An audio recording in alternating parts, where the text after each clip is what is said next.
ጸጉራችሁ እየደረቀና እየተሰባበረ በየጊዜው ቁመቱ እያጠረ ለተቸገራችሁ ሰዎች ይሄንን ቅባት ተቀቡት። በጣም አሪፍና ቆንጆ ቅባት ነው። ይሄ ቅባት እንግዲህ በተለይ ደግሞ ካርደድ ላለ ጸጉር ላላችሁ ታጥባችሁት እየደረቀና እየተሰባበረ በየጊዜው የሚያስቸግራችሁ ከሆነ ይሄንን ቅባት ተቀቡት። ስትቀቡ ግን ታጥባችሁ ልክ እርጥብ እንደሆነ ሳይደርቅ ማለት ነው በርጥቡ ተቀቡት።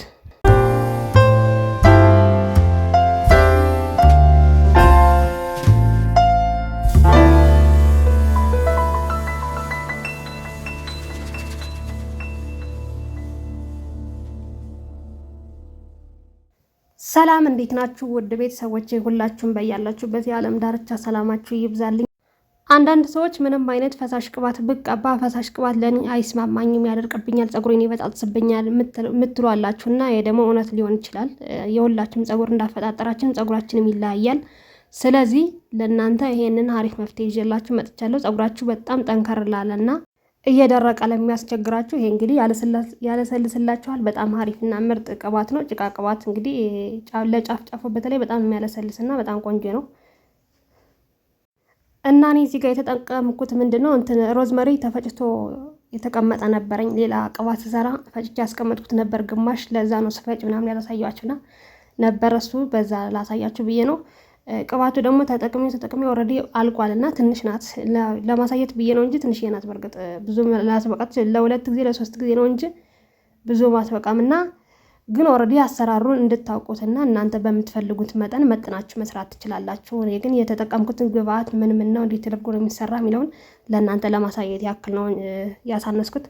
እና ምን ያደረኩኝ የጭቃ ቅባቱ ያለኝን አረኩኝ ቤት ውስጥ ያለኝን። ከዛ ኮኮናንት ኦይል አደረኩ። ሌላ ደግሞ ቫዝሊን ያጨመርኩበት ማለት ነው።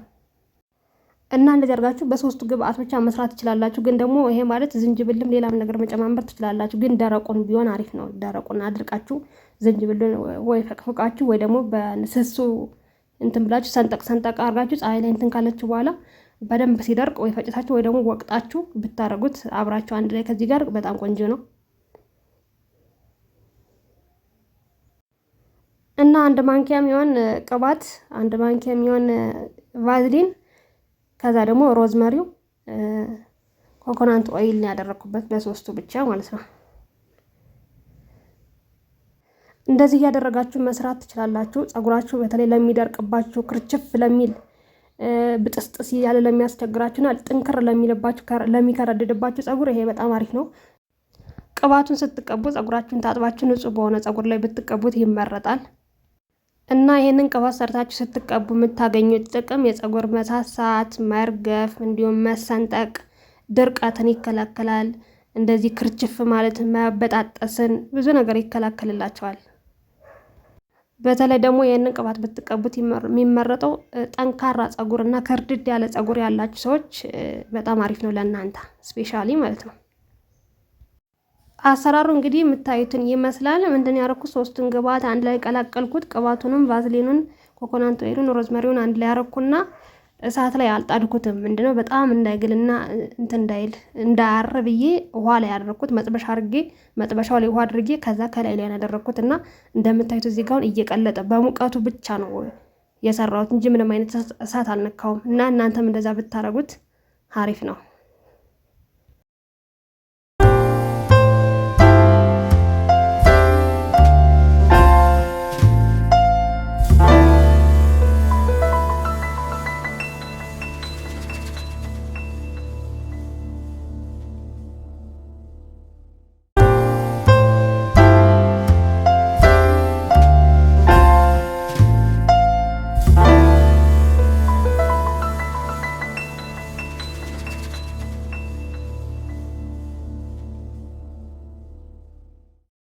የሮዝመሪ ጭቃ ቅባት ለጸጉር እድገት፣ ጥንካሬና ጤንነት በርካታ የጎሉ ጥቅሞች አሉት። የሮዝመሪ ጭቃ ቅባት ከእጽዋት የሚገኝ ጠቃሚ ንጥረ ነገሮች ከቅባቶቹ እንደ ሺያ በተር ወይም ደግሞ የኮኮናት ቅባት ጋር በማዋሃድ የሚዘጋጅ በመሆኑ የጸጉር እርጥበትን ከመጠበቅ ባለፈ የሚከተሉትን ዋና ዋና ጥቅሞች ይሰጣል።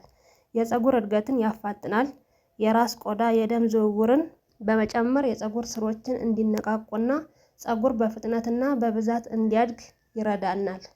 የጸጉር መሳሳትን ወይም ደግሞ መቅጠንንና መርገፍን ይከላከላል። የፀጉር መርገፍ የሚያስከትለውን ዲኤችቲ የተባለውን ሆርሞን እንቅስቃሴ በመቀነስ የፀጉር መመለጥን ያቆማል። የራስ ቆዳ ድርቀትንና የፎረፎር ችግርን ይቀርፋል። ተፈጥሯዊ ባክቴሪያና ፈንገስ ተዋጊ አንቲባክቴሪያ አንቲ ፈንገስ ባህሪ ስላለው የራስ ቆዳ እብጠትን ማሳከክንና ፎረፎርንም ያጠፋልናል። እርጥበትን በደንብ ይይዛል፣ ሞይስቸራይዝም ያደርጋል። ጭቃ መሰል ውህድ በመሆኑ እርጥበትን በፀጉር ውስጥ ብቅ ብሎ እንዳይወጣና አጥብቆ በመያዝ የፀጉር መሰባበርንና መድረቅን ይከላከላል። የፀጉር ውፍረትና ብርሃን ይጨምራል።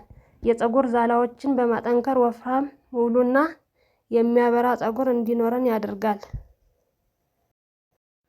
ቅባቱ ከ10 እስከ 20 ደቂቃ በደንብ ከተንተከተከ በኋላ እንግዲህ አውጥተን ትንሽ ቀዝቀዝ ካረግን በኋላ ባላችሁ በነጠላ እኔ በነጠላ ነው ያደረኩት። እንዲያውም ነጠላው ትልቁ ነው፣ እዚህ ጋር አልተመቸኝም ለመያዝና በጎን በጫፍ ላይ የተሸራተተ እያስቸገረኝ ነበረ። እናንተ ግን ባላችሁ ነገር ማድረግ ትችላላችሁ። ግን በነጠላ ቢሆን ይመረጣል። ወይ ደግሞ በሚያጣል ጨርቅ አለ አይደል? ይሄ እንደ ወንፊት ነገር የሆነ ጨርቅ ነገር ካላችሁ በሱም ማጥለት ትችላላችሁ።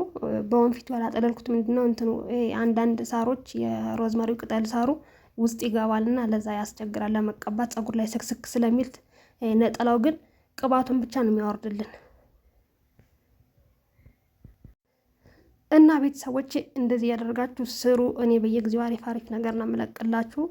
በጣም ቆንጆ ቅባት ነው ይሄኛው እንዳልኳችሁ። እና ደግሞ ፀጉራችሁ እና ይሄ ቅባት እንደ ሞይስቸራይዝነትም ያገለግላል። እንደገና ደግሞ ፀጉራችሁን ሳትታጠቡ በፊት ደግሞ ልክ እንደ ትሪትመንት ነገርም መቀባት ተቀብታችሁ ከዛ በኋላ ከ10 እስከ 15 ደቂቃ ካቆያችሁ በኋላ መታጠብ ትችላላችሁ ማለት ነው። እንደዛ ነው እንግዲህ። በጣም ቆንጆ ቅባት ነው፣ ትወዱታላችሁ በእርግጠኝነት። ሰርታችሁ ሞክሩት ባላችሁ ጭቃ ቅባት። በነገራችን ላይ አንድ ነገር ልነግራችሁ የምፈልገው ነገር ማለት ነው፣ ቅባት ገዝታችሁ የሆነ ቅባት ገዝታችሁ አልመቻችሁ ቢል እናንተ የሆነ ነገር የምትፈልጉትን ነገር ጨማምራችሁ ዝንጅብል ሆነ ሮዝመሪ ሆነ የሆነ ነገር ፈጭታችሁ ጭምርምር አድርጋችሁ ለፀጉራችሁ ለራሳችሁ እንዲስማማችሁና ቆንጆ ቅባት መስራት ትችላላችሁ በራሳችሁ መንገድ ማለት ነው።